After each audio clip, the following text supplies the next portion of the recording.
des commentaires que j'avais reçus pas mal de fois, j'avais fait une vidéo d'Hanouna en général, où on me disait, si t'aimes pas, ne regarde pas, parce que si tu regardes, tu donnes du pouvoir. Bah alors déjà, tout simplement, comment critiquer quelque chose si tu ne le vois pas? Les gens qui critiquent les livres qu'on voit dans les médias, les télés, tout ça, qui donnent des avis, alors qu'ils ont juste lu un résumé ou des notes de quelqu'un qui a vraiment lu le livre, ça par exemple, c'est scandaleux.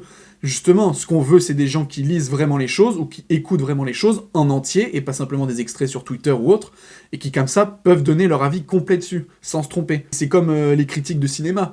Vous allez trouver ça absurde s'il y a des critiques de cinéma qui donnent leur avis alors qu'ils ont vu que la bande-annonce. Bah là, c'est pareil. Si moi, je veux donner des critiques, des choses de société, et là, comme TPNP donne beaucoup de choses, eh ben non, ça serait absurde de pas regarder. Mais après, à côté de ça, j'ai le droit de trouver qu'il y a beaucoup de choses qui sont dégueulasses dans cette émission. Et ensuite, donner de la visibilité ne veut pas dire donner du pouvoir. Enfin si, indirectement, mais c'est pas une mauvaise chose. Ça veut simplement dire que quand il y a quelque chose qui n'est pas beaucoup diffusé ou pas beaucoup écouté, forcément, il n'y a qu'une niche de gens qui sont intéressés qui vont suivre ce mouvement ou cette chose. Plus on donne de la visibilité, plus ça va toucher une masse de gens. Et donc, parmi cette masse de gens, bah forcément, dans l'eau, il y en a qui seront aussi intéressés par ça. La conséquence fait qu'effectivement, cette chose va avoir plus de pouvoir, plus d'importance. C'est pas parce que c'est plus diffusé que les gens, ah bah vu que c'est plus diffusé, je vais l'aimer. Là, je vais donner deux exemples qui sont complètement opposés, qui montrent que la visibilité ne donne pas forcément du pouvoir ou de l'ampleur au phénomène. Il y a par exemple Marine Le Pen.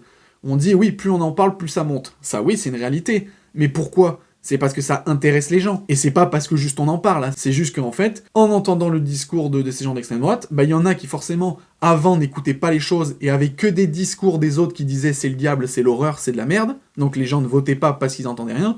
Mais à force d'entendre les discours qui viennent directement de la source, et ben des gens se disent ah mais ouais, mais finalement, c'est beaucoup plus audible que les autres courants politiques de merde. Et donc beaucoup de gens vont aller vers là-dedans. C'est pas mal, c'est juste que plus t'apportes de voix, plus effectivement, il y a des gens qui vont entendre ces discours. Et c'est une bonne chose, parce que de toute façon, c'est la démocratie, c'est au moins ça laisse le choix au peuple de décider ce qu'il veut. Et donc l'autre exemple, c'est la pédophilie. Je pense pas que le fait de parler de plus en plus de pédophilie, de pédocriminalité, va faire que des gens vont se tourner vers la pédophilie, hein, ou vont être de plus en plus intéressés par les enfants.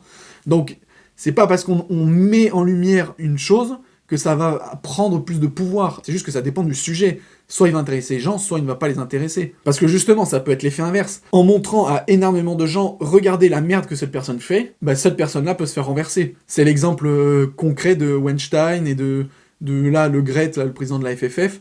C'est des personnes qui font de la merde. Et en plus, ce qui est marrant, c'est qu'à chaque fois, tout le monde dit « Oh, mais tout le monde le sait, tout le monde le savait. C'était un secret de polichinelle. » Donc voilà, on sait que les gars font de la merde, mais comme c'est pas... personne l'entend, il y a qu'une niche qui l'entend, qui sait ses affaires, et ben ça sort pas. Et c'est le jour où c'est la masse et le peuple qui entend les choses, donc quand on en parle beaucoup, que ça pète et que ça fait tomber des têtes. Ça aussi, c'est un bon exemple qui montre que non, de plus on en parle ne donne pas forcément du pouvoir à la personne à qui on parle, quoi. Donc voilà, moi je partage pas l'idée que si tu regardes, tu donnes du pouvoir.